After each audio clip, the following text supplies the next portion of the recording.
оқушылар? Бүгін біз сіздермен бірге ерекше тақырып өтетін боламыз. Бірақ ең алдымен сабағымызды бастамас бұрын барлығымыз орнымыздан тұрып, сабаққа әнұранмен айтайық.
шаңырақ. Сонымен тәуелсіздік күніміз не екен, кім не түсінді? Көз ойыңыз айтайықшы. Тәуелсіздік күні қай күн екен?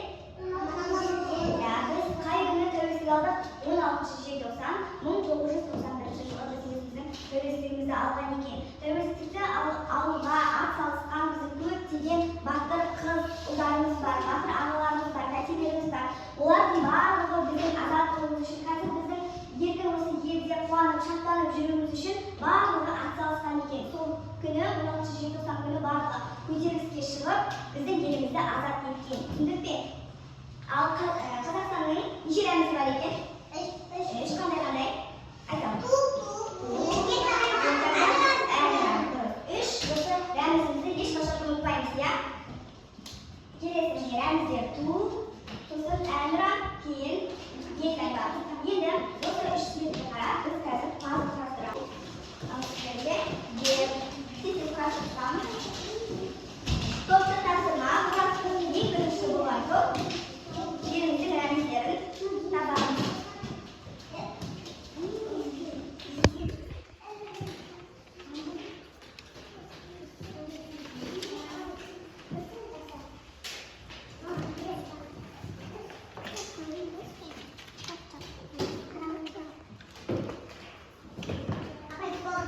Жарайсыңдар.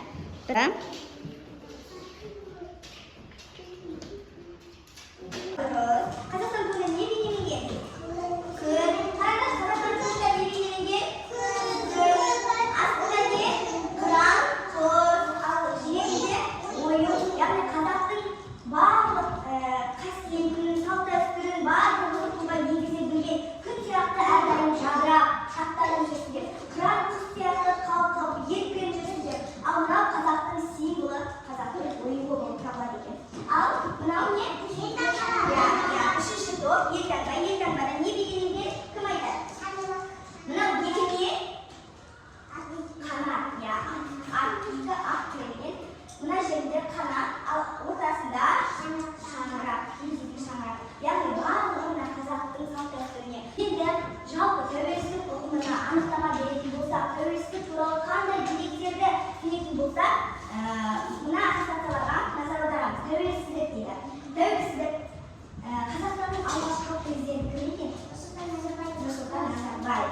Ал қазіргі президентіміз Қасым-Жомарт Кемелов. Қазақстанда неше рәміз бар дедік? Қандай? Енді Қазақстанды алғашқы болып кім мойындатты? ақш, яғни Америка құрама штаттары Қазақстанның тәуелсіз ел екенін мойындаған алғашқы ел болып ұмытпаймыз. Одан кейін тәуелсіз бізде тіпті өзіміздің теңгеміз бар. Білесіздер ғой, валюта қандай? Валютамыз қандай? Теңге. Қай жылы енгізілген екен? 1993 жылы. Қазақстан тәуелсіздігін қай жылы алды? 1991 жылы алды, иә? Есімізде сақтап аламыз.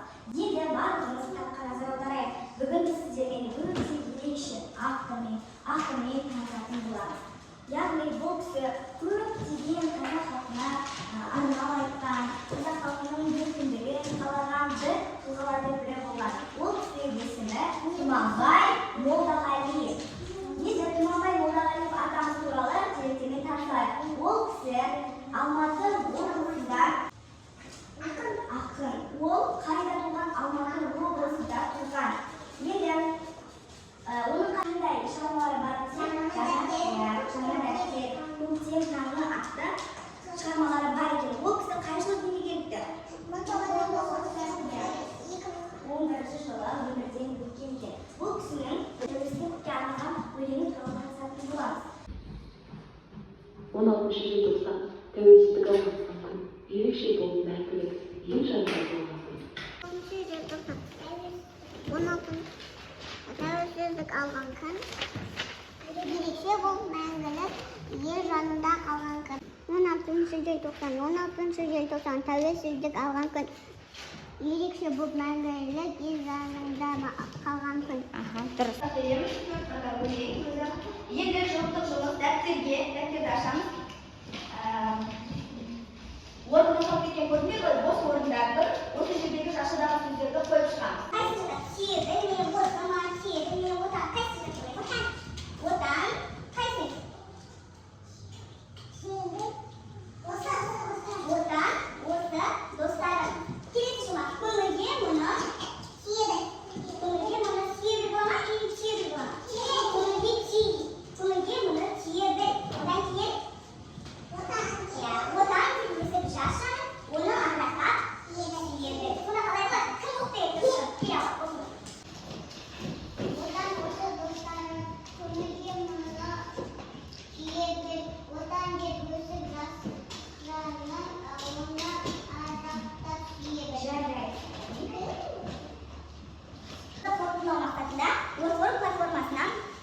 ойын, сұрақ жауап.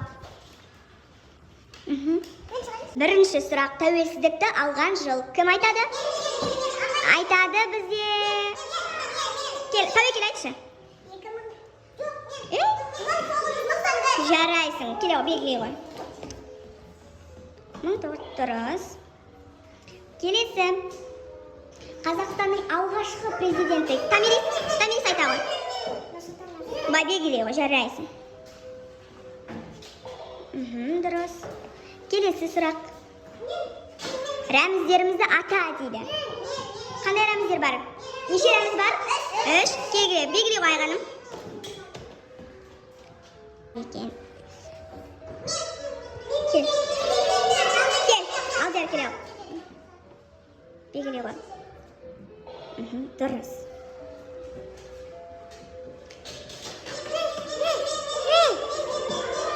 Тәуелсіздікті алғаш мойындаған. Кел, Тамирис. Тәуелсіздікті алғаш мойындаған ел бағаны не дедік? Жарайсың, Тамирис. Ақш. Балалар, енді сабағымызды қорытындылау мақсатында барлығымыз сабаққа кері байланыс жасаймыз. Бірінші топ шығып, белгілейміз. Кел. Қазір белгілейміз. Бірінші топ мына жерге белгілейміз. Аламызда қоямыз.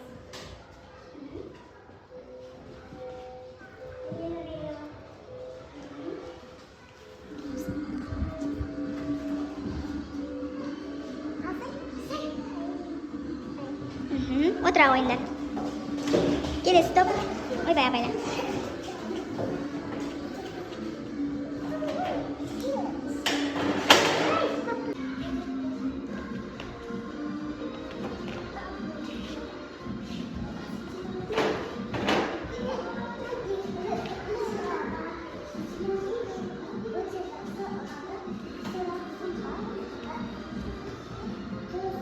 Енді сабағымыздың соңына келдік.